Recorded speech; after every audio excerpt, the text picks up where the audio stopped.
따라하겠습니다. 하나님이 복을 주시면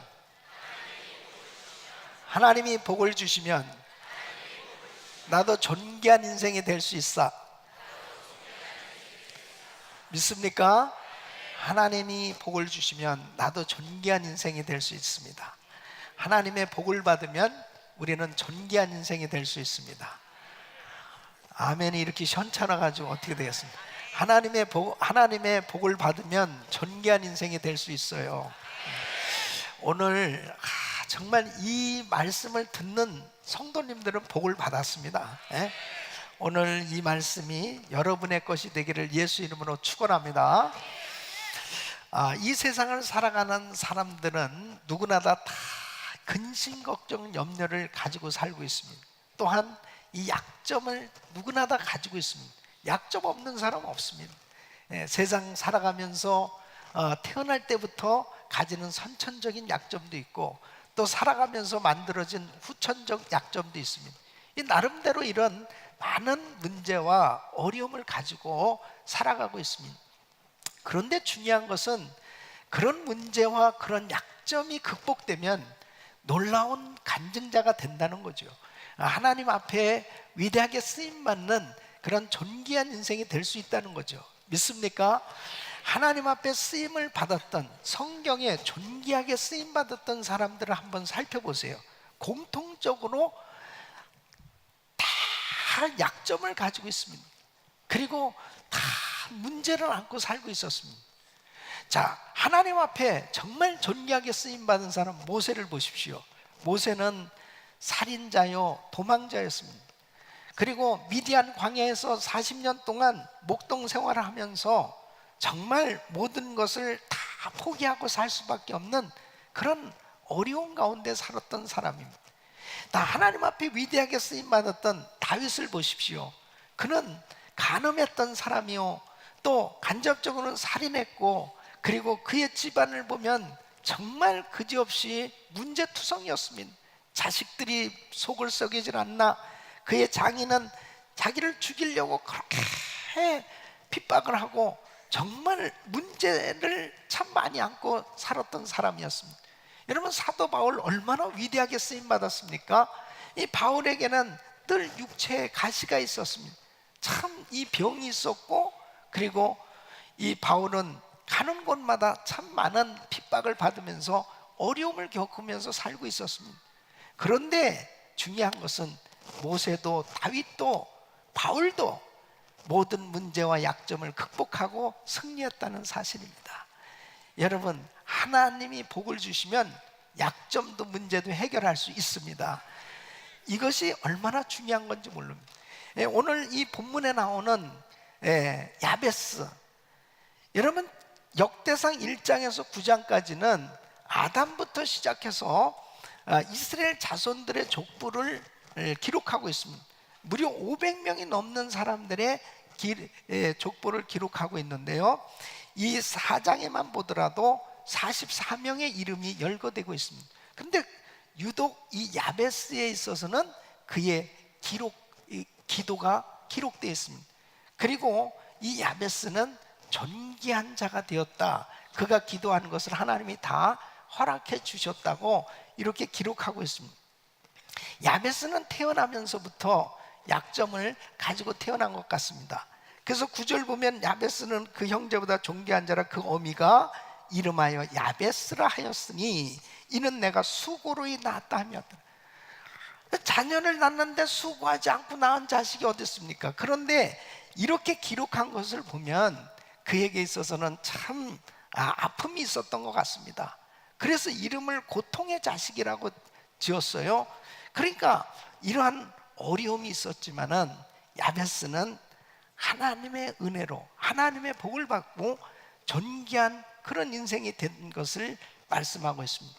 여러분, 어떠한 고난과 환난과 시험과 역경 속에서도 또 어떠한 약점을 가지고 태어났다 하더라도, 이 세상을 살면서 참 많은 문제를 안고 살고 있다 하더라도 하나님이 은혜를 주시면, 복을 주시면 그 약점도 극복되고 존귀한 인생 될 수 있는 줄로 믿습니다.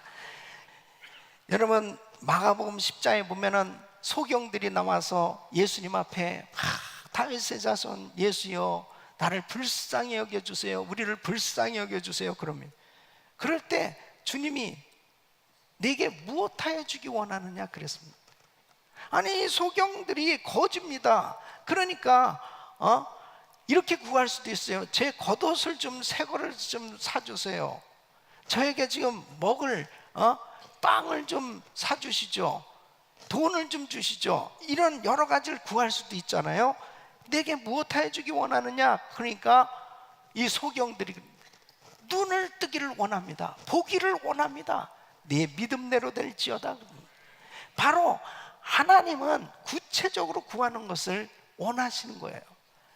하나님 앞에 저는 오늘 이 말씀을 준비하면서 이것은 제가 설교라기보다는 우리 성도님들에게 정말 하나님 야베스에게 축복해 주신 이 축복이 성도들에게 임하게 하여 주시옵소서.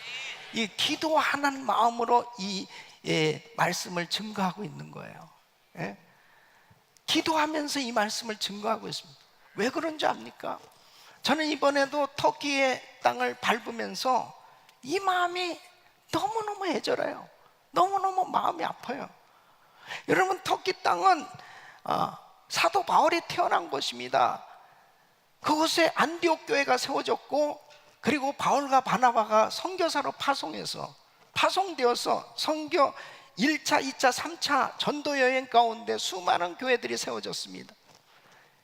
요한계시록의 7개 교회가 바로 이 터키 땅에 세워졌던 그곳, 그렇게 부흥했던 그 땅이 여러분 어떻게 됐습니까? 바로 그곳이 1453년 이 술탄 모하메드 2세에 의해서 이 무슬림들이 나라를 정복하게 됩니다. 그때 가장 아름답게 세워졌던 소피아 성당, 그 성당을 접수하면서 위대한 알라신이여, 우리가 이제 이 로마 제국과 로마 교회를 접수하였나이다. 바로 이 땅은 무슬림 땅입니다 하면서 선포하고, 그때 기독교인들은 통곡하고 울면서 다 지하로 숨어 들어간 것입니다. 지금 그 나라는 무슬림 나라가 되어서 1%도 안 되는 0.7% 정도 되는 그런 크리스찬들이 명맥을 이어가고 있는 그런 안타까운 땅입니다.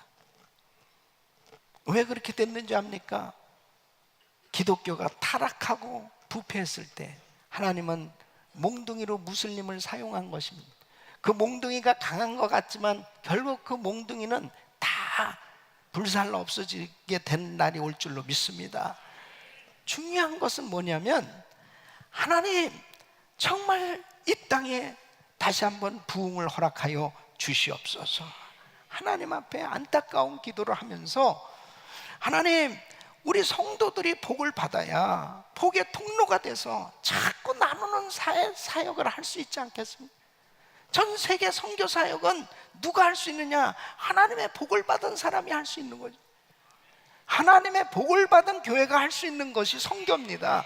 주님 앞에 부지런히 나누는 이런 일들을 하나님 할 수 있도록 우리 성도들에게 은혜를 더하여 주시옵소서. 하나님 앞에 기도하면서 오늘 이 말씀을 증거하고 있습니다. 오늘 이 말씀을 듣는 여러분들에게 그대로 이 축복이 이루어져서 세계 선교를 감당할 수 있기를 예수 이름으로 축원합니다. 야베스는 어떻게 기도했느냐? 첫째는 지경이 넓혀지게 하옵소서. 따라하겠습니다. 지경이 넓혀지게 하옵소서. 이 지경이 넓혀지게 해달라고 기도합니다.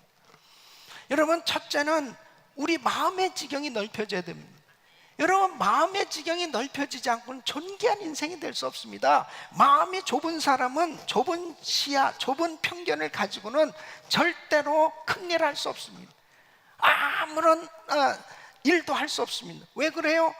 자기 주장만 앞세우게 되고 자기 선입견, 자기 편견에 사로잡혀 있는 사람은 화합할 줄도 모르고 협력할 줄도 모르고 자기만 하는 것입니다. 여러분, 이렇게 해가지고 선교할 수 있습니까? 어떻게 일본 땅에 가서 선교할 수 있고, 그렇게 적박한 공산주의 나라에 가서 선교할 수 있고, 무슬림 땅에 가서 선교할 수 있습니까? 하나님의 마음을 품어야만 그들을 사랑하고 그들에게 복음을 전할 수 있습니다. 여러분, 우리가 누구에게 전도할 수 있습니까? 하나님의 교회가 모든 사람을 다 품어야 복음을 전할 수 있는 것이죠.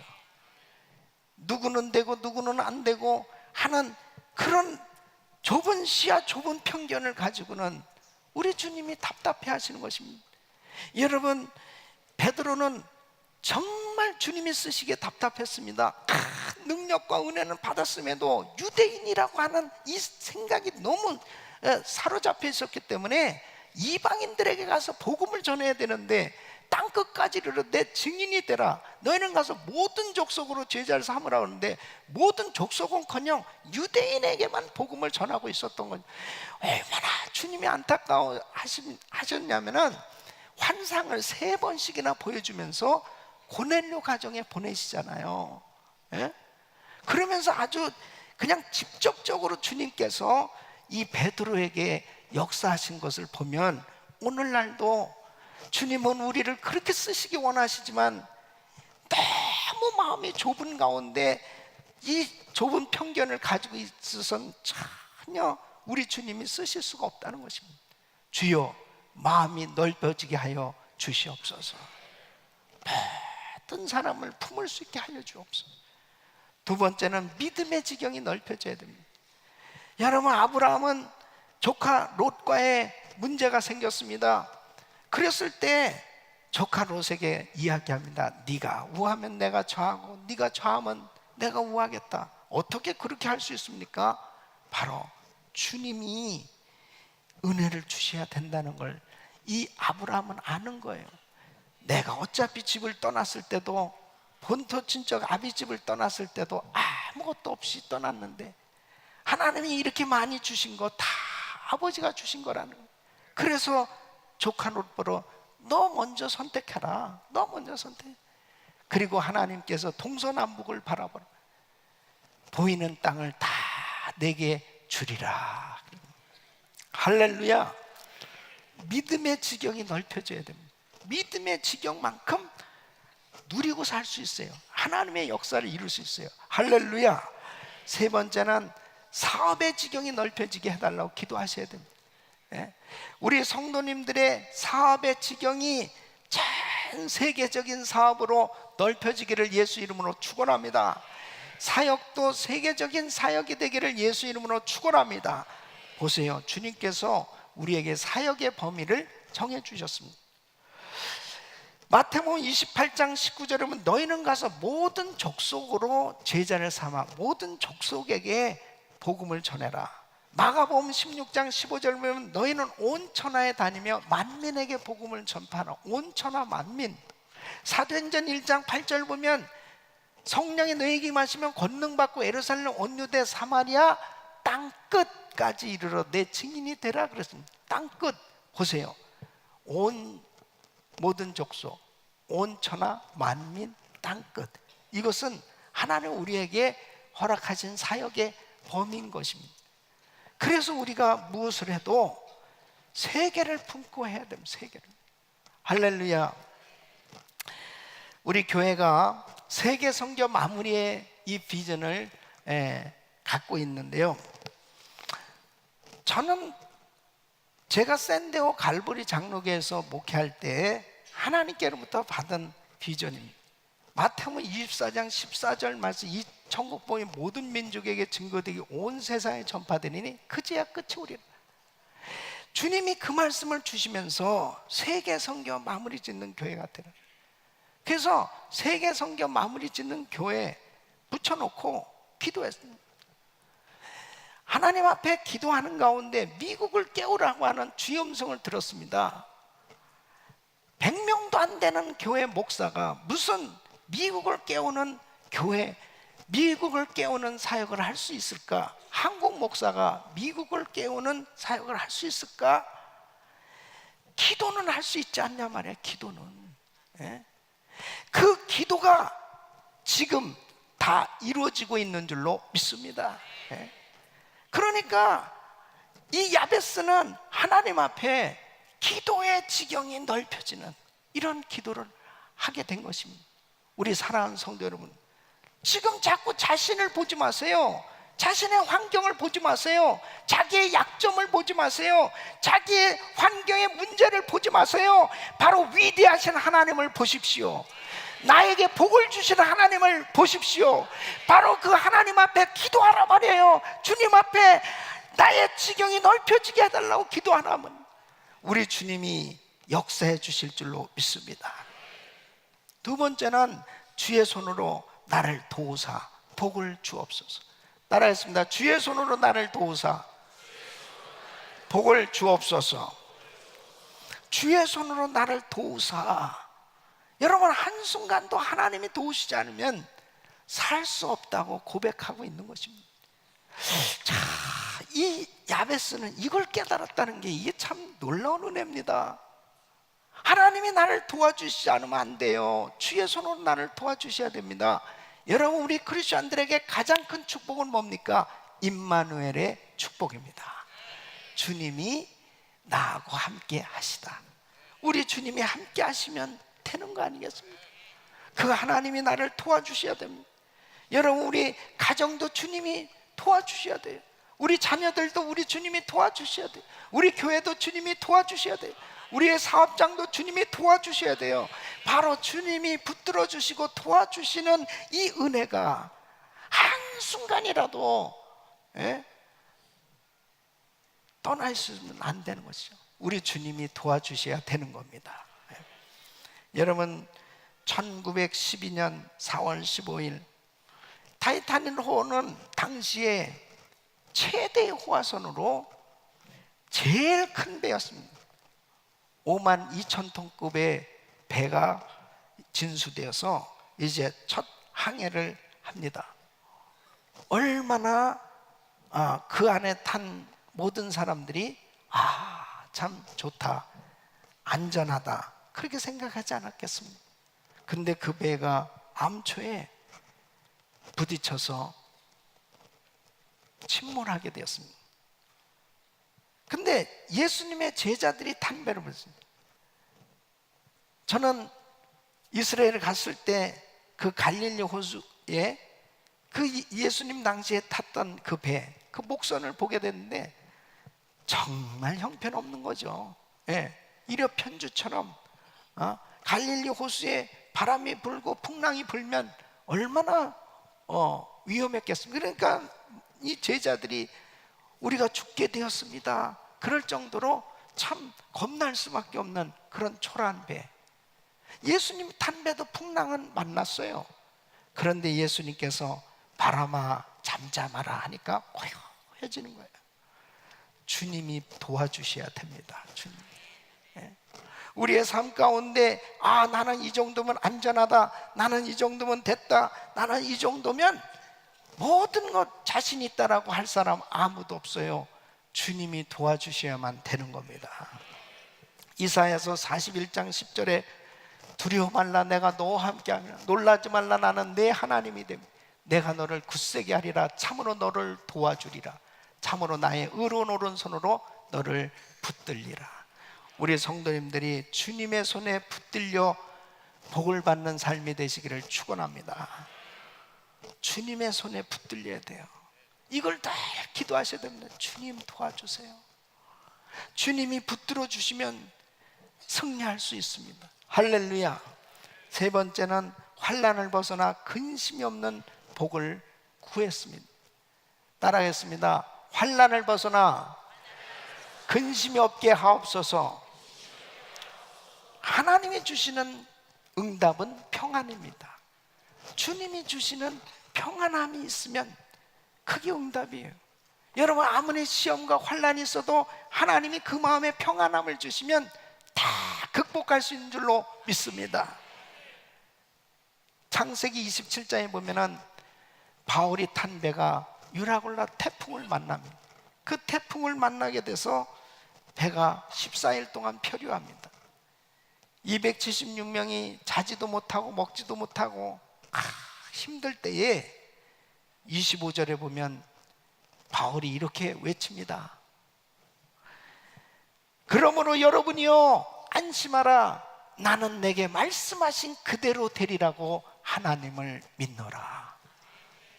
지금이 어떤 상황이에요? 완전히 배가 파손돼 가지고 다 죽게 생겼습니다. 그런데 여러분이요 안심하라. 예? 이렇게 자신 있게 말을 할 수 있었던 게 뭐냐? 바울은 주의 음성을 들었어요. 바울아 두려워 말라. 내가 가이사 앞에 서야 되겠고 내가 이제 로마에 가야 돼. 너 가이사 왕 앞에 서야 돼. 너 그곳에 가서 복음을 전해야 돼. 바로 그는 확실한 응답을 받은 거예요. 그 응답을 받으니까 그 마음의 근심이 싹 사라진 거죠. 그리고 자신 있게 여러분이요 안심하세요 하고 이렇게 외칠 수 있는 것입니다.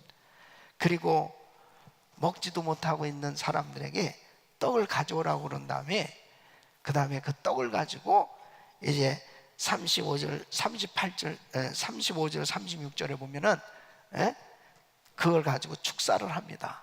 기도를 하고 그 다음에 자기가 사람들 앞에서 먹어요. 그러니까 사람들이 다 그걸 가지고 먹는 거. 저희도 다 안심하고 받아 먹으니 안심하고 받아. 여러분 이게 믿음의 삶인 줄로 믿습니다. 환난을 벗어나 근심이 없어요. 어떤 성도들을 이렇게 보면은 제가 이렇게 주일날 설교하면서요, 다 보아요. 보면서 설교하고 있는 거예요. 지금 우리 교회는 이게 기둥이 없어가지고요, 저 끝에서 다 보여요. 거기서도 다 보여. 2층 다 목사님 안 볼 줄 다 봐요. 그러니까 보는데 어떤 성도는 수색이 가득, 근심천만, 시험 중, 공사 중이라고 써. 불편을 끼쳐드려 대단히 죄송합니다. 그때마다 저는 설교하면서 이런 생각을 해요. 하나님, 우리 성도들에게 수색이 없게 하여 주시옵소서. 근심이 다 떠나가게 하여 주시옵소서. 자녀 문제 때문에, 가정의 문제 때문에, 직장의 문제 때문에, 경제 문제 때문에, 또 인간관계의 뒤틀림 때문에 참 마음에 상처를 받고 힘든 그런 시간을 갖는 참 성도들, 하나님, 예수님 한 분으로 만족하고 주님 때문에 기뻐하고 춤을 출 수 있는 그런 예배를 드리게 하여 주시옵소서. 하나님 앞에 우리가 평안함을 누려야 됩니다. 하나님이 주시는 이 평안함이 없으면 안 돼요. 여러분, 절대로 우리 환경은 끊임없이 우리에게 근심을 가져다 주죠. 우리를 자꾸 디프레스 되게 하고 낙심되고 자꾸 실망하고 좌절하게 만듭니다. 거기에 말려들면 안 돼요. 바로 우리의 마음을 지켜야 됩니다. 내 마음에 하나님 평안함으로 충만케 하여 주시옵소서. 그리고 정말 이 예배당에 오실 때는 너무나 힘들고 어려워서 참 마지못해서 예배는 억지로 드리려고 올 수 있어요. 그러나 예배를 드리고 나서는 강물 같은 평강이 넘치고 기쁨이 넘치고, 주님 감사합니다, 예수님 한 분으로 난 만족해요, 주님 감사합니다 하고 기뻐 뛸 수 있는 영혼의 즐거움과 만족이 넘쳐날 수 있기를 예수 이름으로 축원합니다. 절대로 마귀가 집을 짓게 만들면 안 돼요. 마귀 사탄 나이가 끊임없이 마음 가운데 근심, 걱정, 염려로 꽉 사로잡고 낙심시키는 그런 일에 붙들려 있으면 안 됩니다. 우리는 위대한 주님을 모시고 사는 하나님의 성전인 줄로 믿습니다. 그래서 우리 마음에는 다 천국이 이루어져야 됩니다. 천국이. 어떤 환경 속에서도 다니엘은 사자굴에 들어가는 시험이 있었습니다. 그 사자굴에 들어가는 시험이 보통 일입니까? 자기가 총리가 돼서 이제 성공한 거 아닙니까? 그런데 그 파직되어진 것도 아니고 자기가 사자굴에 들어가서 죽는 거예요. 이 가운데 무슨 평강이 있겠습니까? 그런데 똑같이 사자굴에 들어간 거 다 알면서도, 어인이 찍힌 걸 알면서도 예루살렘을 향해서 창문을 열어놓고 하루 3번씩 기도하는 다니엘을 보세요. 그 마음에 평강이 임한 줄로 믿습니다. 그 마음에 하나님 보고 계시죠? 하나님 보고 계시죠? 사자굴 들어가도 괜찮습니다. 나 죽어도 괜찮아요. 하나님 아시죠? 하나님 보고 계시죠? 이게 신앙 아니겠습니까? 이게 정말 신앙 아니겠습니까? 우리의 삶에 억울한 일 당하고 시험 들고 낙심될 수밖에 없는 그런 환경 속에서도 바로 신앙은 뭐냐? 주님 아시죠? 주님 다 보고 계시죠? 주님이 책임져 주면 되는 거 아니냐 말이에요. 그럴 때 우리에게 근심 걱정이 다 사라지는 줄로 믿습니다. 바로 야베스는 이 고통의 자식, 왜 이게 태어나서 속을 썩이나, 이러한 소리를 들었을 수도 있어요. 오죽 이름을 왜 이렇게 야베스라고 지어주냐 말이에요. 그 부모도 참 어떻게 이렇게 야베스는, 또 야곱이란 이름도 사실 안 좋은 겁니다. 그러니까 그때 당시에는 그냥 솔직하게 그렇게 지은 것 같아요.